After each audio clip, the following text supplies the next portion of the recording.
नमस्कार, मैं अरविंद। स्वागत है आप सभी का A2 कक्षा की इस कक्षा में।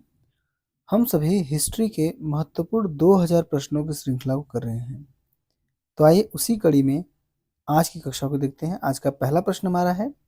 पहला प्रश्न है, चोल राजवंश की राजधानी क्या थी? चोल राजवंश की राजधानी क्या थी? मदुरै थी, कांचीपुरम, तंजावुर या त्रिची? तो हम सभी जानते हैं कि चोल राजवंश की जो राजधानी हुआ करती थी वह थी तंजावुर। इसी को हम तंजौर के नाम से भी जानते हैं। किस नाम से? तंजौर के नाम से जानते हैं। यह तो प्रारंभिक राजधानी रही। बाद में इसकी राजधानी गंगैकोंडचोलपुरम हुई। बाद में इसकी राजधानी गंगैकोंडचोलपुरम हुई। गंगैकोंडचोलपुरम हुई। किसने किया इस राजधानी को बनाया? तो राजेंद्र प्रथम के द्वारा गंगैकोंडचोलपुरम राजधानी बनाएगी। और राजेंद्र प्रथम ने गंगैकोंडचोलपुरम जब राजधानी बनाई तो इन्होंने उपाधि भी धारण की और उपाधि थी गंगैकोंड की। गंगैकोंड की उपाधि थी। किसकी उपाधि रही? तो राजेंद्र प्रथम की उपाधि रही गंगैकोंड। अगर चोल राजवंश की हम उपराजधानी की बात करें, तो उपराजधानी कांची थी। उपराजधानी कांची थी। इनका निवास स्थान जो था वह था उरैयूर। और राष्ट्रीय चिन्ह की बात करें तो इनकी जो राष्ट्रीय चिन्ह था, इनका राष्ट्रीय चिन्ह बाघ हुआ करता था। क्या? बाघ हुआ करता था। तो चोल वंश की राजधानी तंजावुर। ऑप्शन सी आपका बिल्कुल सही है। अगला प्रश्न है, चोल राजाओं द्वारा बनवाया गया बृहदेश्वर मंदिर कहाँ स्थित है? चोल राजाओं द्वारा बनवाया गया बृहदेश्वर मंदिर कहाँ स्थित है? कांचीपुरम में, तंजावुर में, या मदुरै में, या महाबलीपुरम में? तो जो चोल राजाओं द्वारा बृहदेश्वर मंदिर बनवाया गया वह कहाँ है? तंजावुर में है। ऑप्शन बी आपका बिल्कुल सही है, तंजावुर। कहाँ पर है? तंजावुर में है। बृहदेश्वर मंदिर की हम अगर बात करें तो यह जो बृहदेश्वर मंदिर है इसे हम राजेश्वर मंदिर के नाम से भी जानते हैं। राजेश्वर मंदिर के नाम से भी जानते हैं इसे। इसका जो निर्माण जो करवाया गया किसके द्वारा? राजराज प्रथम के द्वारा इसका निर्माण करवाया गया। इस मंदिर की जो खास बात है कि यह चारों तरफ से चार दीवारी से घिरा हुआ पहला चोल मंदिर है जो चारों तरफ से चार दीवारी से घिरा हुआ है। और इस मंदिर की बात की जाए तो यह मंदिर ग्रेनाइट पत्थरों से निर्मित है। किससे? ग्रेनाइट पत्थरों से निर्मित है। इस मंदिर में त्रिपुरांतक शिव की प्रतिमा है। त्रिपुरांतक शिव का मतलब धनुर्धर शिव की प्रतिमा है इसमें, जो कि किसका बना हुआ है? कांस्य का। किसका बना है? कांस्य का बना हुआ है। कांस्य का बना हुआ है। इस मंदिर की खास बात एक और है कि यह मंदिर 1987 में यूनेस्को द्वारा विश्व धरोहर स्थल में घोषित कर दिया गया। विश्व धरोहर स्थल में शामिल कर लिया गया। तो बृहदेश्वर मंदिर कहाँ है? तंजावुर में है। ऑप्शन बी आपका बिल्कुल सही है। अगला प्रश्न है, चोल काल में किस नदी को दक्षिण भारत का चावल का कटोरा कहा जाता था? किस नदी घाटी को दक्षिण भारत का चावल का कटोरा कहा जाता था? कावेरी को, कृष्णा को, गोदावरी को, या तुंगभद्रा को? तो दक्षिण भारत का जो चावल का कटोरा था वह था कावेरी। ऑप्शन आपका बिल्कुल सही है, कावेरी नदी को दक्षिण भारत का चावल का कटोरा कहा जाता था। ऑप्शन बिल्कुल सही है। अगला प्रश्न है, चोल राजा राजराज प्रथम के शासन काल में किस धर्म को बढ़ावा दिया गया? किस धर्म को बढ़ावा दिया गया? जैन धर्म को, बौद्ध धर्म को, शैव धर्म को या वैष्णव धर्म को? या वैष्णव धर्म को। तो हम सभी जानते हैं कि राजराज प्रथम के शासनकाल में शैव धर्म को बढ़ावा दिया गया। किस धर्म को? शैव धर्म को बढ़ावा दिया गया। राजराज प्रथम का शासनकाल जो था वह 985 से 1014 ईस्वी तक का था। राजराज प्रथम चोल साम्राज्य का वास्तविक संस्थापक है। यह वास्तविक संस्थापक है। वास्तविक संस्थापक है किसका? चोल साम्राज्य का। चोल साम्राज्य का वास्तविक संस्थापक। राजराज प्रथम का जो प्रथम अभियान रहा वह केरल के राजा रवि वर्मा के विरुद्ध रहा। वह रवि वर्मा के विरुद्ध रहा, जो कि केरल के राजा थे। कहाँ के राजा? केरल के राजा थे। रवि वर्मा को पराजित करते हैं और राजराज प्रथम जो थे इन्होंने कांडलूर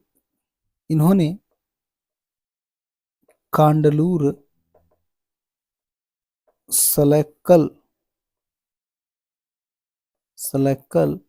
मरुद की उपाधि धारण की। कांडलूर सलैक्कल मरुद की उपाधि धारण की।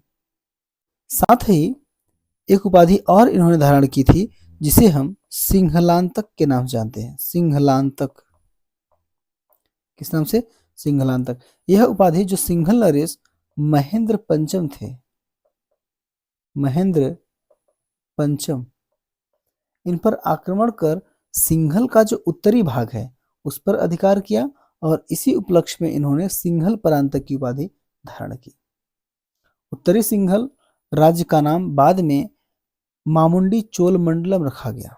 क्या रखा गया? मामुंडी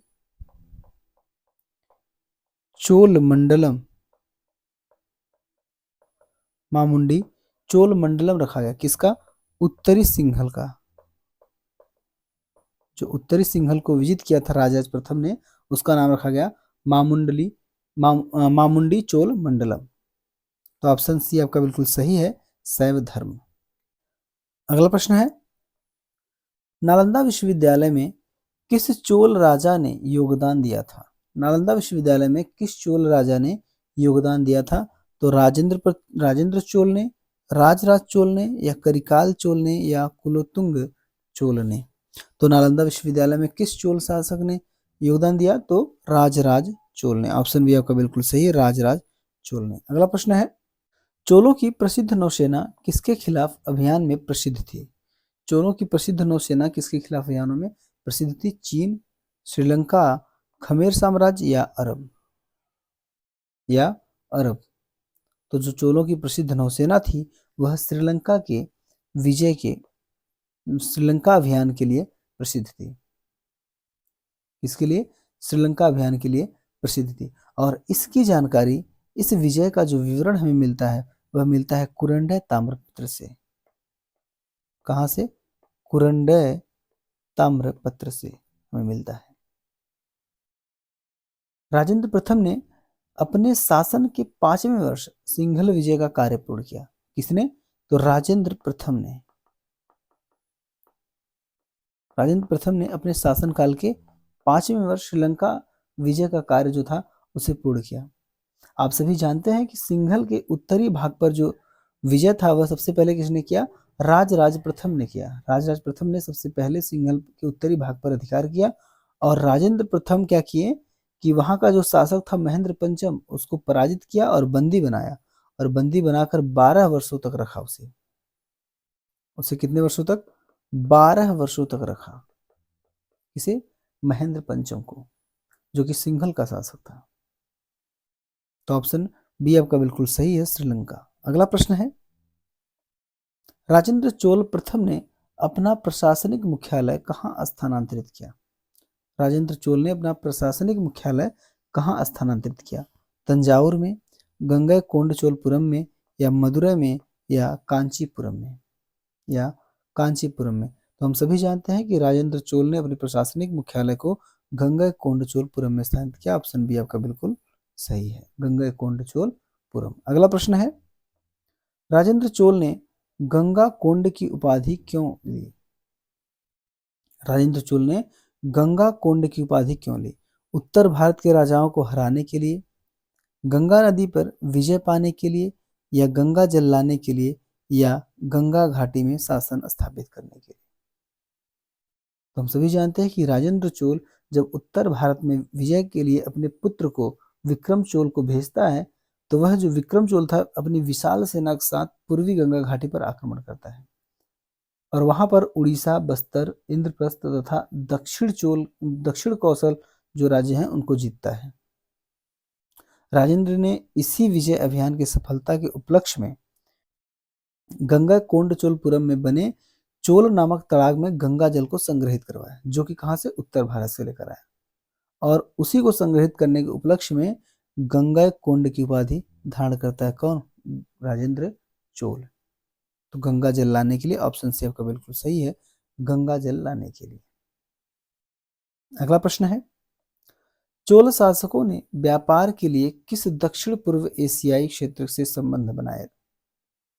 चोल शासकों ने व्यापार के लिए किस दक्षिण पूर्वी एशियाई क्षेत्र से संबंध बनाए? वियतनाम से, चीन से, या सुमात्रा और जावा, या जापान से? तो हम सभी जानते हैं कि जो चोल साम्राज्य था उनका जो व्यापार होता था वो दक्षिण पूर्वी एशियाई से होता था, दक्षिण पूर्व एशियाई क्षेत्रों से होता था।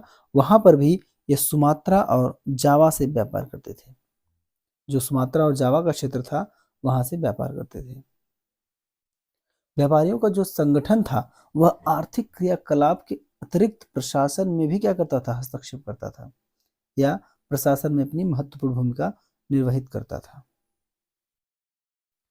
चोलकालीन जो अभिलेख हैं, चोलकालीन अभिलेखों में नगरम का उल्लेख किया गया है और जो नगरम है वह उसका उल्लेख प्रायः व्यापारिक केंद्रों के लिए किया गया। इसके लिए व्यापारिक केंद्रों के लिए किया गया। नगरम की जो सभा थी उसे नगरतार कहा जाता था, उसे नगरतार कहा जाता था।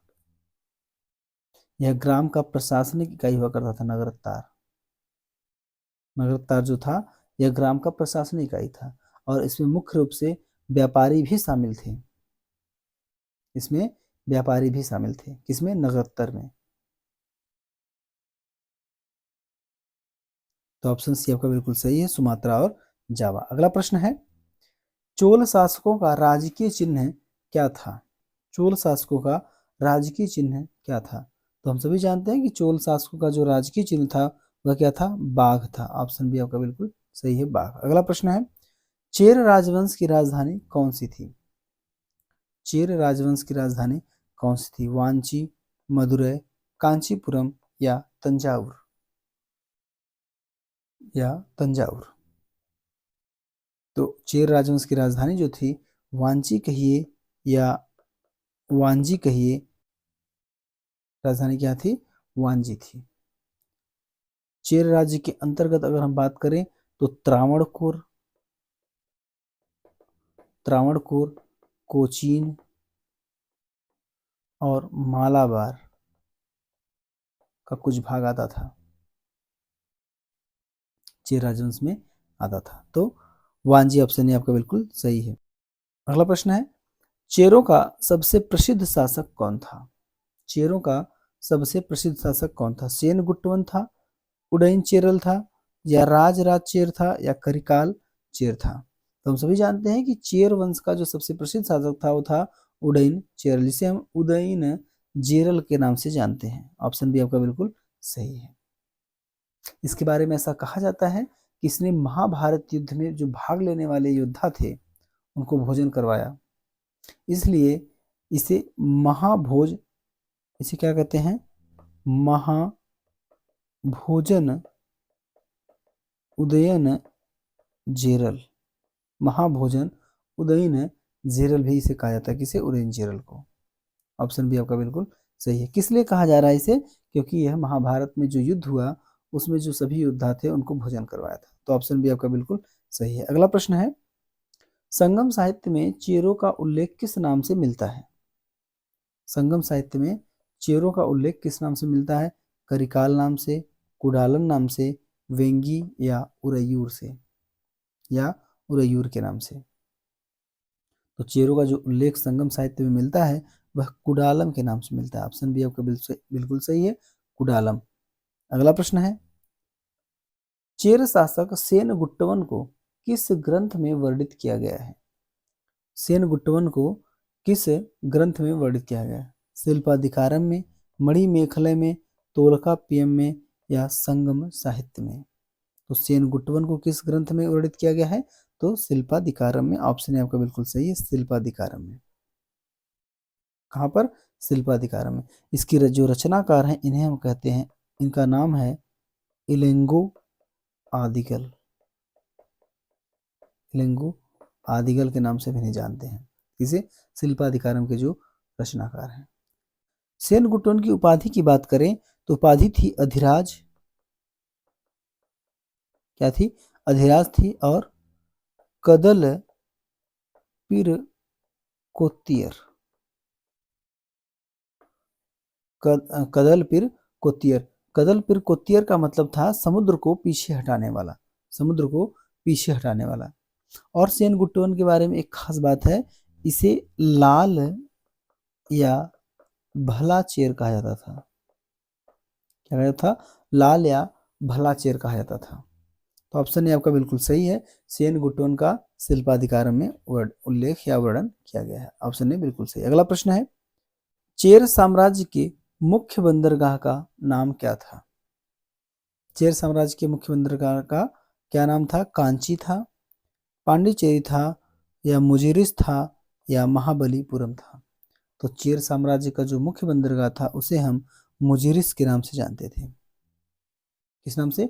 मुजिरिस के नाम से जानते थे। ऑप्शन सी आपका बिल्कुल सही है। अगला प्रश्न है, चेरों का मुख्य निर्यात क्या था?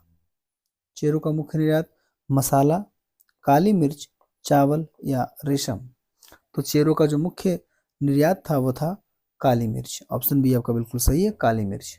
अगला प्रश्न है, चेर राजवंश का पतन किसके कारण हुआ? चोलों और पांड्यों के आक्रमण के कारण, हुड़ों के आक्रमण के कारण, मौर्यों के कारण, या आंतरिक संघर्ष के कारण? या आंतरिक संघर्ष के कारण। तो चेर राजवंश का जो पतन था वह था चोलों और पांड्यों के आक्रमण के कारण। ऑप्शन आपका बिल्कुल सही है। अगला प्रश्न है, चेरों की भाषा क्या थी? चेरों की भाषा संस्कृत थी, तेलुगु थी, कन्नड़ थी, या तमिल थी? तो चेरों की जो भाषा थी वह तमिल थी। ऑप्शन डी आपका बिल्कुल सही है, तमिल। अगला प्रश्न है, चेरों की प्रशासनिक व्यवस्था का मुख्य आधार क्या था?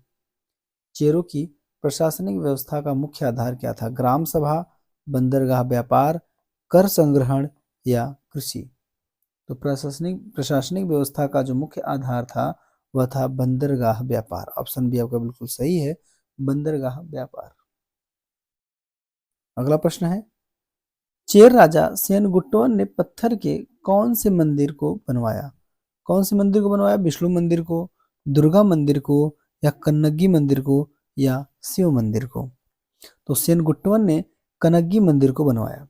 कन्नगी मंदिर को कन्नगी की स्मृति में बनवाया।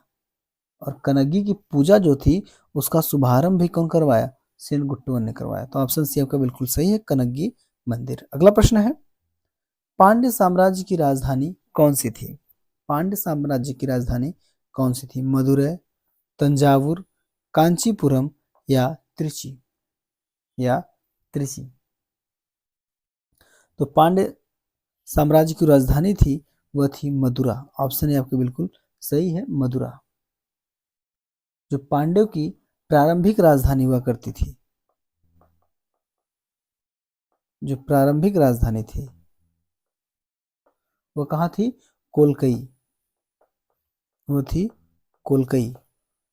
बाद में मदुरा बनी। तो ऑप्शन है आपका बिल्कुल सही है, मदुरा। अगला प्रश्न है, संगम काल में पांड्य शासक किसके लिए प्रसिद्ध थे?